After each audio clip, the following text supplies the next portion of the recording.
चलती गाड़ी में तब धमाके होते हैं जब वो आत्मघाती हमले हों। अब आत्मघाती हमला तो ऐसी जगह ले जाके करेगा ना कोई कि जहां पर बहुत ज्यादा भीड़ हो। ये चलती हुई स्लो गाड़ी में ट्रैफिक लाइट पर धमाकों को क्यों करेगा? और अगर करेगा भी तो या तो वो चलाने वाला ही उस गाड़ी में होगा, उसके साथ और भी लोग हैं। ये इसलिए आत्मघाती धमाके की थ्योरी भी इसमें काम करती नहीं दिख रही है। क्यों आनंद? देखिए बिल्कुल किशोर जी, इसमें दो तीन ऐसी चीजें हैं जो कई तरह के सवाल खड़े कर रही हैं। अगर ये कोई आतंकी हमला है तो जाहिर सी बात है कि ये लून वुल्फ अटैक हुआ हो, जैसा कि फॉरेन कंट्री में होता है। हमने देखा है कि कोई आदमी खुद गाड़ी में सवार होता है, या तो वो भीड़ के ऊपर हमला करता है या गाड़ी में खुद ब्लास्ट कराता है।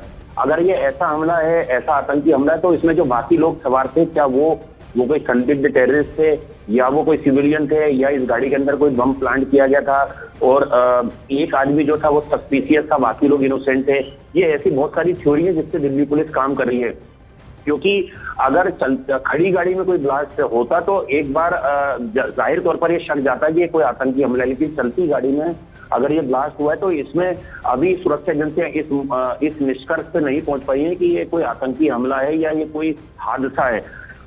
इसके अलावा गाड़ी में जो बाकी लोग सवार थे वो लोग कौन थे? क्या वो कोई पैसेंजर थे, किसी फैमिली के मेंबर थे, या वो अलग अलग एक दूसरे को नहीं जानते थे, कहीं पे इकट्ठा हुए, उसके बाद ये गाड़ी में आए और लाल किले के पास आके ये ब्लास्ट होने के क्या मायने हैं? क्या ये मैसेज देना था? क्योंकि लाल किला एक ऐसा महत्वपूर्ण प्रतिष्ठान है भारत का जहां पर पहले आतंकवादी हमले होने की साजिश रची गई है। लाल किले के पास से कई आतंकवादियों को गिरफ्तार किया गया है। काफी भीड़ भाड़ वाला इलाका होता है और काफी पॉश इलाका है, काफी रश वहां पर होता है।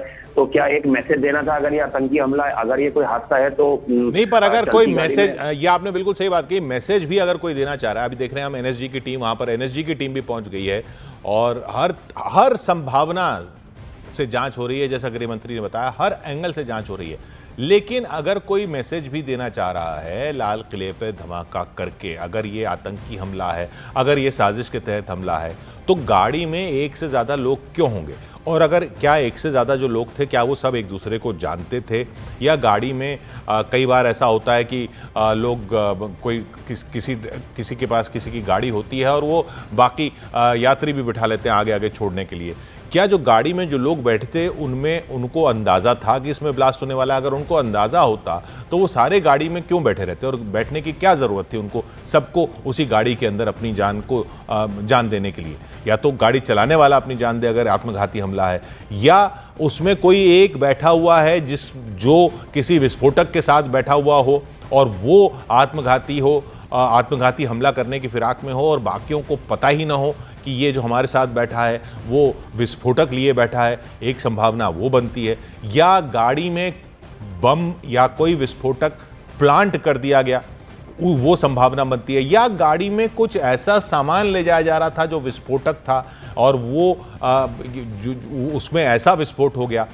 या ये एक हादसा है। अब हादसे की बात इसलिए नहीं समझ में आती क्योंकि एक तो वैसे ही एक i20 गाड़ी है। ये i20 गाड़ी में किस तरह का ऐसा हादसा हुआ होगा कि इतना बड़ा ब्लास्ट हो जाए जिसमें आसपास की गाड़ियां भी चपेट में आ जाएं। इसलिए हादसे की आनंद आप कह तो रहे हैं कि हादसे की बात कह रही है पुलिस, लेकिन ऐसा क्या हादसा हो सकता है कि आसपास की गाड़ियां चपेट में आ जाए?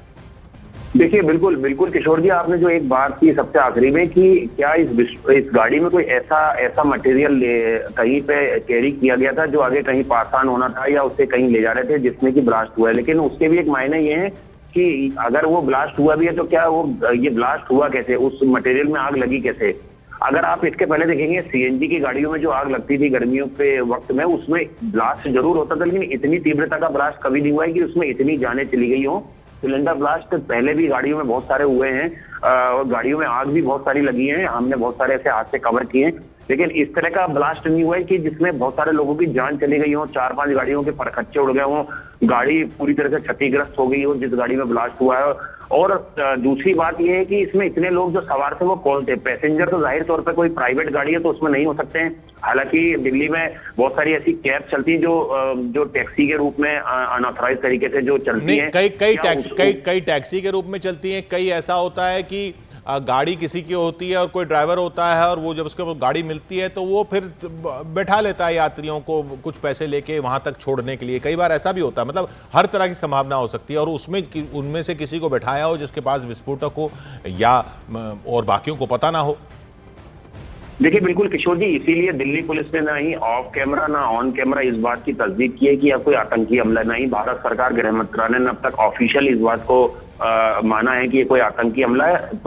सुरक्षा एजेंसियां, दिल्ली पुलिस, सेंट्रल एजेंसियों के सूत्र यही कह रहे हैं कि हर एंगल को रूल आउट किया जा रहा है। दिल्ली पुलिस स्पेशल सेल के तमाम वरिष्ठ अधिकारी इस वक्त मौके पर मौजूद हैं। वो स्पेशल अधिकारी जो इसके पहले कई आतंकवादी घटनाओं में इन्वेस्टिगेशन कर चुके हैं, इस तरह के ब्लास्ट को देख चुके हैं, इन्वेस्टिगेशन कर चुके हैं, उनका भी ये कहना है। उन्होंने न्यूज 18 इंडिया से जब बात की कि इस तरह का ब्लास्ट जो है वो आतंकी हमले में पहले इस तरह का पैटर्न इस्तेमाल नहीं किया गया। उन्होंने इस बात से इंकार नहीं किया कि आतंकी हमला नहीं हो सकता है, लेकिन ये जो पैटर्न है ये अपने आप में नया पैटर्न है। ये ऐसा लग रहा है कि कोई गाड़ी है, किसी की फैमिली की गाड़ी है या कोई टैक्सी की गाड़ी है, उसमें 3 से 4 लोग बैठे होंगे, चलती गाड़ी में ब्लास्ट हुआ है, पीछे की तरफ ब्लास्ट हुआ है, और उसके बाद अचानक से इतना तेज ब्लास्ट हुआ है कि उसमें 4-5 आसपास की गाड़ियां उड़ गई, 10 से ज्यादा जी। लोगों की मौत हो गई। ये एक और अहम बात जो कही गई और उस पर भी शायद बात होनी चाहिए कि पीछे की तरफ ब्लास्ट हुआ है, तो पीछे की तरफ अगर वो कन्वर्ट की हुई कोई सीएनजी या कोई सिलेंडर लगा है एक तो वो होता है, लेकिन उसमें इस तरह का ब्लास्ट नहीं हो सकता। या कुछ सामान पीछे पड़ा हो, या पीछे की सीट में जो लोग बैठे हों उनके हाथ में कुछ हो, उनके पास कुछ हो, ये काफ़ी संभावनाएं हो सकती हैं, क्योंकि पीछे भी लोग बैठे हुए थे। दीपक बिष्ट हमारे साथ वहाँ लगातार जुड़े हुए हैं, और दीपक बिष्ट वहाँ देख भी रहे हैं, वहाँ पर अलग अलग टीमें पहुँच रही हैं, एनएसजी की टीम भी पहुँची, फॉरेंसिक टीम भी पहुँची। दीपक, आपने बात सुनी जो पूरी आनंद बता रहे हैं, क्या संभावनाएं हो सकती हैं, क्या ये क्या संभावनाएं एक एक करके रूल आउट हो सकती हैं? बिल्कुल किशोर, क्योंकि देखिए आनंद और मैंने कई सालों से इस तरह के टेरर अटैक को कवर भी किया है, और ये एक अलग तरह का अगर ये अटैक होता है, क्योंकि अभी इन्वेस्टिगेशन यहाँ पर चल रही है, अगर ये अटैक होता है तो बिल्कुल अलग होगा, क्योंकि स्टिकर बम से भी अलग होगा ये अटैक, क्योंकि इसमें फिदाइन की तरह बिल्कुल अगर अटैक होता है तो कहा जाएगा तो फिदाइन हमला इसी तरह से लगभग होता है, क्योंकि भीड़ भरा बाजार है, इतनी भीड़ यहाँ पर अक्सर 200-250 गाड़ियाँ यहाँ पर रहती है और इस तरह से लोगों की भीड़ होती है। लेकिन जब तक ये जल्दबाजी होगी, क्योंकि जब तक इन्वेस्टिगेशन टीमें अपने आखिरी मुकाम तक नहीं पहुंचती कि किस तरह से इसे टेरर एंगल कहा जाए। और मैं दूसरी चीज़ बता दूं आपको किशोर, यहाँ पर कुछ चीज़ें सूत्र हमें बता रहे हैं कि कुछ चीज़ें यहाँ पर आतंकी हमले से जुड़कर क्यों देखा जा रहा है, क्योंकि आज जिस तरह से हमने देखा था कि जो जम्मू कश्मीर पुलिस और फरीदाबाद पुलिस ने एक जॉइंट ऑपरेशन करके फरीदाबाद में एक बड़ा टेरर मॉड्यूल का जो विस्फोटक था वो बरामद किया था, लेकिन उससे पहले 7 गिरफ्तारियां हुई थी। मैं आपको बता दूं 7 गिरफ्तारियां काफ़ी अहम है, जैश-ए-मोहम्मद से जुड़ी हुई, और क्या ये उससे भी लिंक करता है, ये अभी जल्दबाजी होगी, लेकिन मैं इसलिए यहाँ पर आपको बता रहा हूँ क्योंकि इस वक्त जो बड़ा एक मंसूबा आतंकियों का था उसे यहाँ पर नेस्तनाबूद किया गया। कई सारे ऐसे लोगों की गिरफ्तारियां हुई जो इस एंगल से जुड़े हुए हैं, तो क्या ये लिंक उससे करता है, क्या ये तिलमिला गए हैं अगर ये आतंकी हमला अगर करार दिया जाता है तो।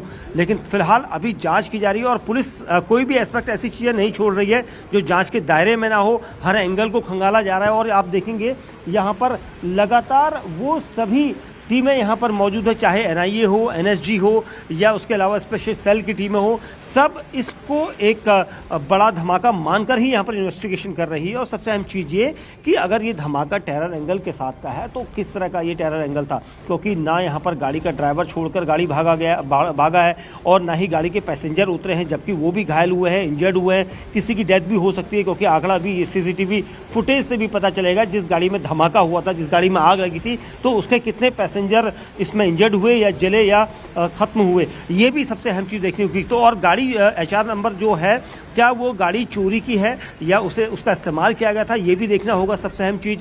और वहीं दूसरी तरफ इन्वेस्टिगेशन एजेंसियां कोशिश कर रही हैं कि जो अब तक यहाँ पर गिरफ्तारियां हुई थी, जो अब तक यहाँ पर एक बड़े टेरर मॉड्यूल के खिलाफ यहाँ पर पूरी इन्वेस्टिगेशन हुई थी, उसमें किस हद